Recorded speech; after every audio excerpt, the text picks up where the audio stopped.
were talking about Spiderman. So Spiderman reminds me of when I play the violin. Sometimes I visualize Spiderman more than like Superman, because Superman just goes in a straight line, like from 0 to like 100, right? It's like a rigid. And then Spiderman, his way of webs is like very spontaneous, and it's almost like parkour where you're in the moment, and it's almost like lateral thinking.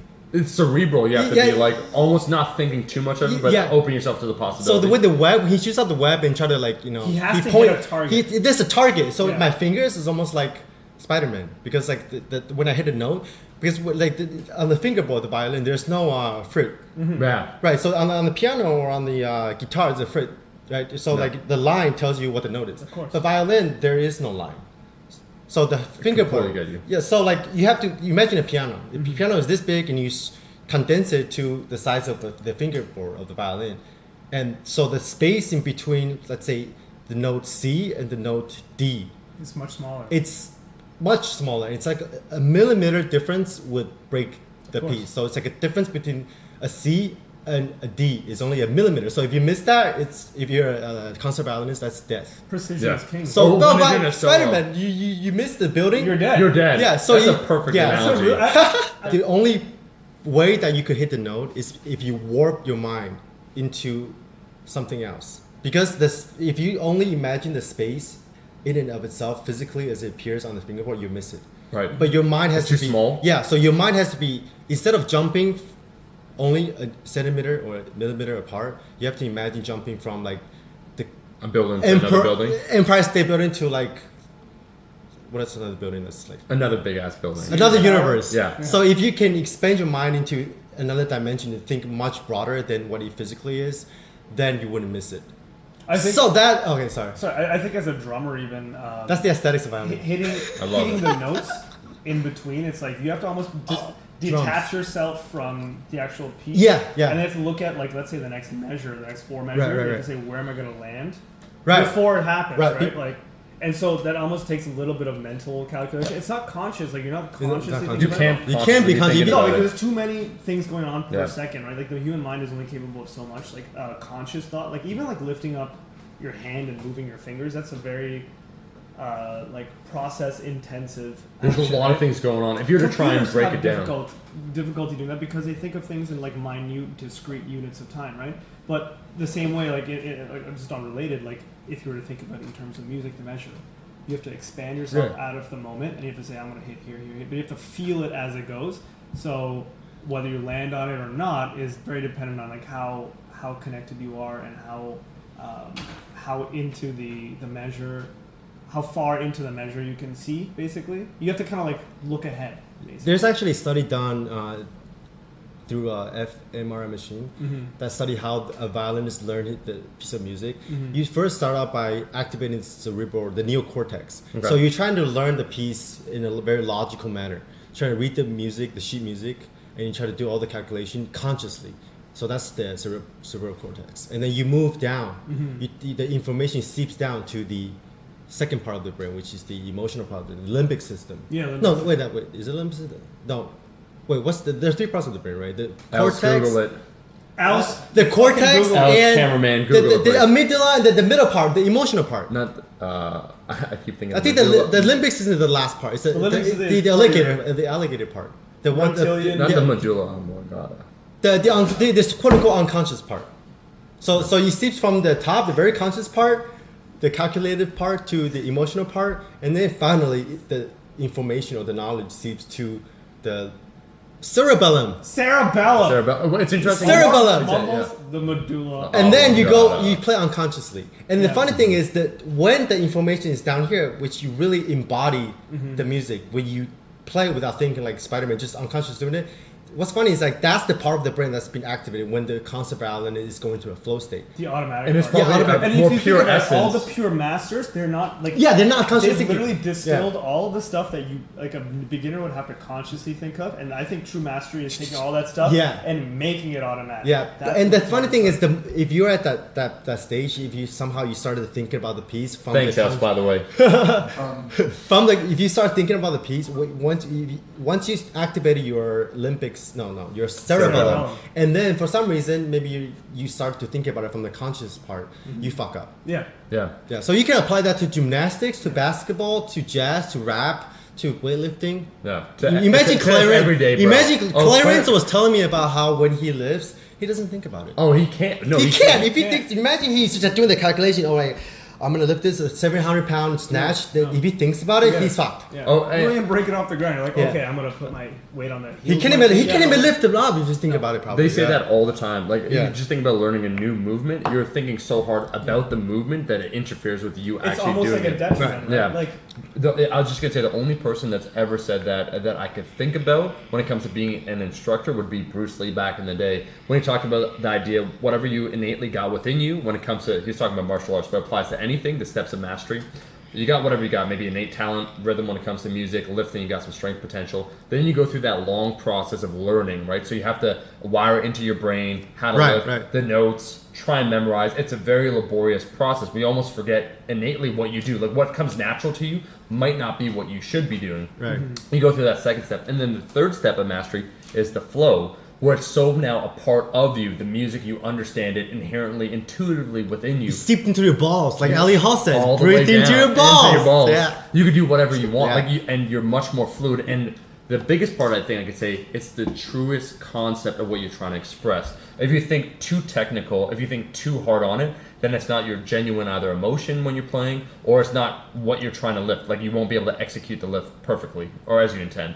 But you have to go through the steps. You have to. Yeah. Some people just start at the bottom and never go from there. It's almost like we were talking about earlier about like painters. A lot of like modern artists, conceptual artists or whatever, they don't have the foundation of classical training. Like he said, he was an illustrator. He was classically trained, and because he was classically trained, he could then. You can't abstract something. You have to go from structure to abstract. Not abstract. There's nothing to abstract if you don't have the base. Exactly. Yeah. And I think like we talked about the old masters, they could draw. Even Duchamp. Duchamp is the guy that sort of changed the trajectory of modern art. He took a toilet, a urinal, and put it in the museum. Said that, signed his name on the toilet, and said that was art, right? So that made people question what art is. But even Duchamp, to be able to get to the point, he was a great painter.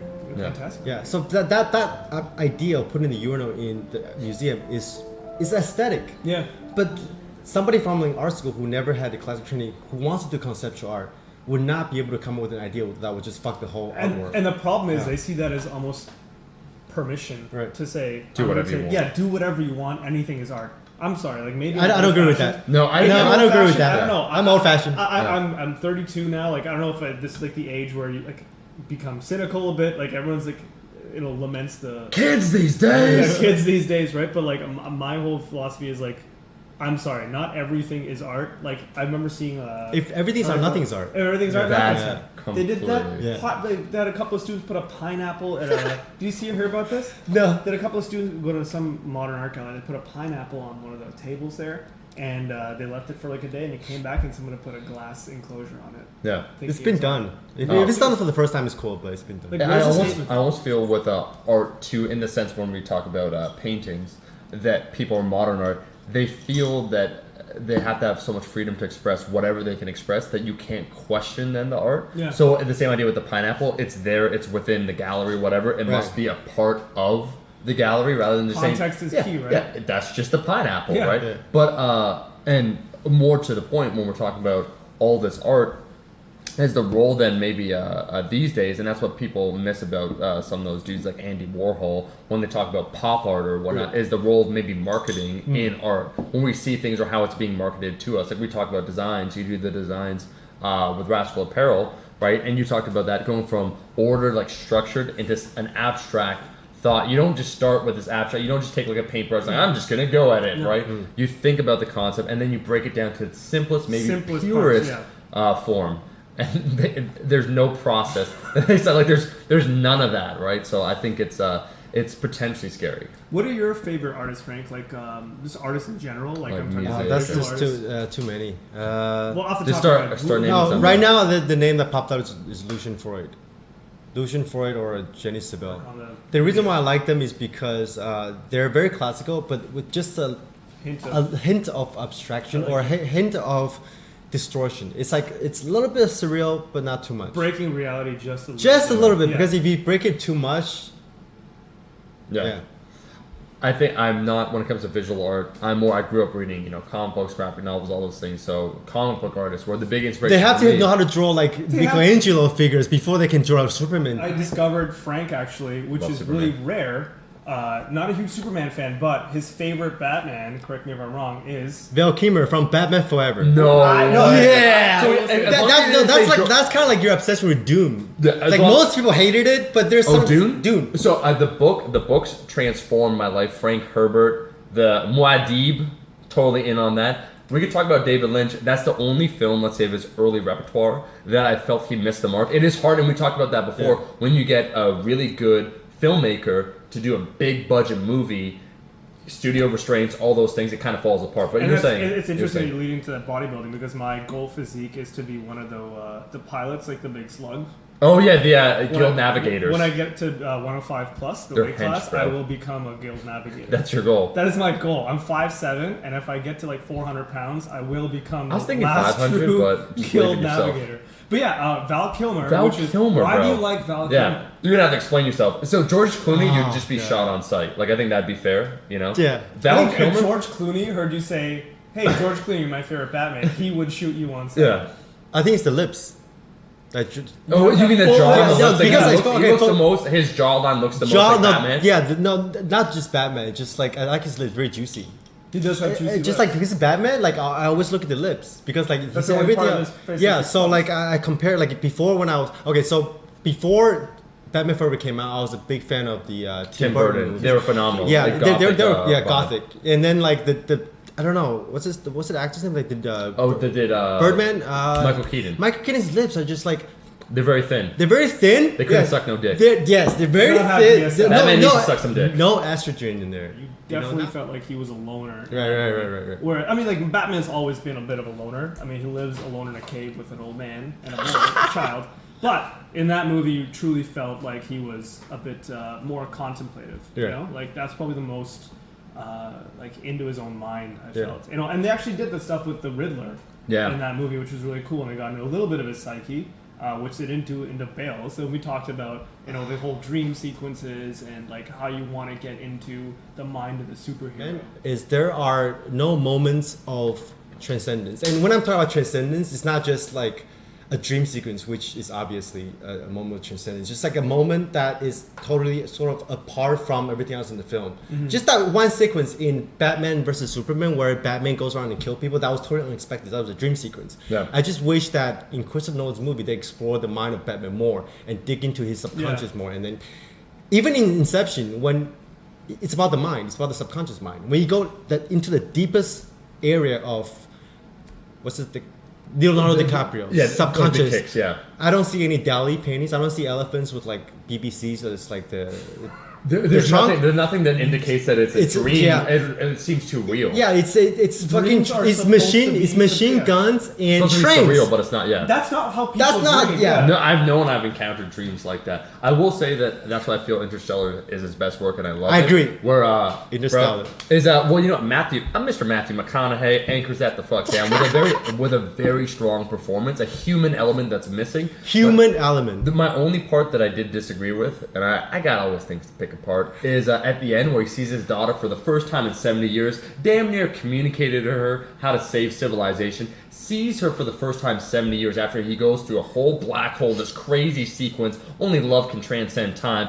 After all that, he kind of just gives her a nod, like not like a hug, a kiss, It was crying. good seeing you. I'm out. Yeah. Yeah. Hey, buddy. I'm out. Nice to see you. I haven't seen you for her whole I haven't seen you for life. 70 years. I'd be Yeah. like, How you I'm doing? here to stay. Yeah, I do feel there needs to be more emotionality. Emotion, when that's it it, yeah. When it comes, Bruce Yeah. Lee would say emotional content in a lot of films. But Nolan Right. definitely needs that a little bit more. And the only part that I felt, and that's why I did feel there were some positive parts about Dark Knight Rises, where that transcendence was when Bruce Wayne had to get out of the cave, out of the hole in the prison, where he goes to rise up, and then he remembers that bat sequence about fear. It goes back, it references like the first movie, and that whole thing where he goes to go out, and he's like, "Oh, supplies for your journey. That's very smart." Yeah. And then he says you have to do it like the child did without the rope. And there's a doctor, and no one believes that Batman can jump out of the cave. And the doctor that is just his heart's broken. He's done so many bad things. He's almost crying, like he wants to hope against hope that it's possible that Bruce can transcend this cave, which is our physical, emotional struggles we have with ourselves. That's the only. And then when he made it out of the cave, the movie should just ended. I'm like, we all know what's gonna happen. Batman's gonna win. So that's the only moment I feel in the Batman trilogy. I totally get what you mean when you talk about dream sequences with Tim Burton. I just wish he went back to fight Bane and gets his back broken again. That'd be amazing. That'd be amazing. Like the utmost confidence in the world, walks up to him, and he's like in the crowd, Bane just fucking snaps him in half, and that's it. Like, in front of everyone. Cuts. Titles rolled. The end? ? Yeah. That's it. Everyone's kind of confused. I think Christopher Nolan is a little autistic.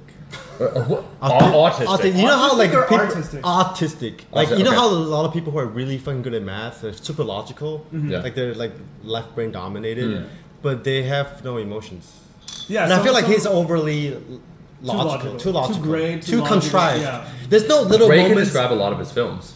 Yeah, Drake.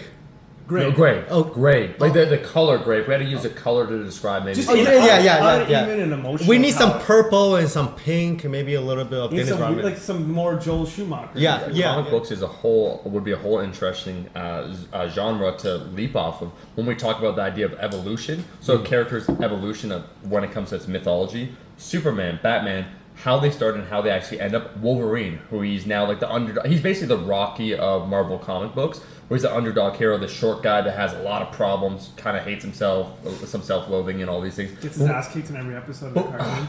James, I need you. I'm like, buddy, she's just not that into you. But I was gonna say it's interesting how people then put emotions into these characters, then they evolve over time. How their base, what Batman first started as, he wasn't like wounded because his parents died, maybe a little bit, but they went really into that after 10 years, 20 years, 30 years, and we talked about the evolution of kind of like YouTube or fitness, why you want to get fit or any of these things, and there's always an evolution that's as a direct result of putting out a piece of work consistently and getting that feedback from the people that are watching it. Frank, let me ask you a question. Why do you think in today's age that raw athleticism Is it going away or? that is secondary to like why do you think that's been kind of lost on today's It's more how you look at Oh, what you dude, do. social Why is media, that? bro. Maybe. Go I don't on. know. No, I don't know. I I actually love would this agree. topic myself, and Omar loves it as well. We find it really interesting that like just the whole landscape of how like athletics and social media and personal image and ego is linked. So what are your thoughts on like this whole kind of pursuit of human ability has now completely gotten secondary to the way just the pursuit of personal aesthetics and vanity? Well, first of all, I'm a little bit more open-minded now. Like I don't separate like just functionality with aesthetics as much anymore. In the sense that when we were talking about sprinting, before I had this image in my mind where like, oh, sprinting is just function. I don't give a fuck about aesthetics. But in a sense, a person running a 100-yard dash, the reason why we're attracted to that is because it's an aesthetic experience. It's a number as well. Number too, but then the Usain Bolt or whoever, like turning his feet so fast in front of everybody, that is a visual experience. So does the person. It's a piece of performance. Yeah, the person jumping 50 inches to dunk a basketball. That's why the dunk content is so appealing, because it's a creative and aesthetic performance art kind of. And in that sense, it's function and form becomes one and the same. But most people don't think about it like that. Most people train for aesthetics not because they think that way, it's because they sort of want to be accepted. They want to be, they're looking for a validation, and especially with social media nowadays, because social media is such a visually dominated platform, especially Instagram, that What are you trying to say about my booty pics, bro? Dude, I have 500 followers. If you don't like my booty pics, Frank, we're gonna have issues. You're saying social media makes it easier to get that quick validation, surface level. That and then people desiring. started to only want to train for aesthetics, and I for social media validations, for likes and. I also think so. A Comments. lot of these athletes, if you look at back in the old days, like from like the 50s, 60s, 70s, whatever onwards, their physiques were outstanding, but it was incidental to their athleticism, right? Like Right. the feats that they accomplished, like if you look at the It's the means to the end. Ben Johnson Yeah, wasn't right. thinking to himself, "Hey, you know what? Look I'm at going. this. I The want to enter a aesthetics bodybuilding is show." the aesthetics is the means, not the end for Ben Exactly. Johnson, but it's just a byproduct. byproduct. Right. Now, but people say like I can still get the end result without all the kind of like the mental and physical grueling process involved in becoming a good athlete, and they can just take lots of drugs and not to say there's anything. I mean, like I'm not going to voice my opinion on drugs really, but there's shortcuts to it basically. Don't do drugs. Don't do drugs. But they found a way to circumvent the hard work, I'd say, quote unquote hard work of the process. They're just basically the pursuit of the end. Yeah, I think the internet and social media makes it that much easier to just be validated only based on appearance. Yeah. And I think everyone's seeking in a way when they post stuff on the internet a little bit of validation. Either so it's like, oh, look how smart somebody is, look how good you look, how this, how that. And I think it's no surprise that you see a lot of the individuals that really get into, let's say, fitness or take it far down that path when it comes to aesthetics. They were feeling something when they first started that they were unhappy about. Right. So they think just surface level why they do it. I think a lot of what you say, I wouldn't call it quite a hidden truth, but maybe a deeper meaning when you talked about macronutrients or the idea of like sculpt, like you related to sculpting. Yeah, I was fascinated by the idea of how you can sculpt a physical body of another person while being like thousands of miles away. Like you can like literally you have never a sense of power. Yeah, it's completely mental in a sense. Like if you're an online coach, you could be like nobody can know. You can be a disembodied. Yeah, it's like a pure consciousness that's like having an effect on a physical body. So you're completely detached. Yeah, in a sense, like, and then it's That's almost like it's almost like it's almost like a mind muscle connection, but a very stretched into a very long distance. Like when you're working out, it's mind over body. In a sense, you are your own. You're telling your body what to do. Yeah, you're telling your body what to do through the information from your brain to your muscles. That's why we do the whole mind. You body basically connection. detached your knowledge from just self-application into someone else, which is Someone actually else. So it's ultimate application. So it's the same thing. Right? It's the same when I train my own body through my mind muscle connection, and then we apply to somebody else that's halfway across the world. Who you never met in your life. You have a physical effect on their body, their physique, and ultimately the whole lifestyle. So what I like about you, Frank, you're willing to experiment with things and reevaluate the way you think about any, like, so you open yourself up to the possibility. It's not, in other words, we use that word dogmatic. And none of the things that you think about, they're not necessarily set in stone where you open yourself up to the possibility of change. Well, a lot of your videos, for instance, you had that whole experiment, that thing where you were sleeping with another girl. in the middle of the street. Yeah, like on a mattress. Right. I think one of the most interesting things about you, Frank, is that things that are publicly in the public domain, like just agreed upon, and you're willing to kind of break it down. So kind of like bodybuilding, you think of like it's a very cliche thing, like bro, let's do some curls. I do that. Yeah. I go to the gym, I do bench press, I do curls, but then I try to like look at that from a totally opposite perspective and connect it like the way I connect. The online trainer connects the body. Well, why do we even do the things we do in the first place then? Like, I don't think if you were to ask someone the question why they lift, it could be, again, that surface level answer, but that deeper meaning of what keeps someone in the gym, going through the pain, through the process, tracking their macros, like what truly motivates them. I don't think a lot of people even think about those things. It's essentially, I think, the way the cycle works when it comes to social media. We're never satisfied with what we have, so we always want more. So people therefore are willing or more easily willing to compromise on their morals or what they feel they should do. So it's like your business, your essence, what you built up, your empire, however you want to call it, this fitness empire with someone else, like it's an exchange, it's a business exchange. Like I'll show you, you show me up, is at the essence of it. Do you think that truth is too painful for people to bear? Yeah, definitely. I think so. Like definitely. No, Definitely. No, I do think that too. I would personally. Let's just make an analogy from the weightlifting perspective again. You can't get stronger unless you go through some kind of pain and struggle. Your muscles won't grow. No. Your lift won't go up if you don't go through the pain. And same with truth. Like if you want to transcend and you have to suffer. You have to suffer. That's why a lot of people who got into like self-actualization or like spirituality, they're depressives or like they're totally fucked up. They're suffering, so that is the sort of the cornerstone or the drive that propel them, motivation that propel them to seek what's beyond.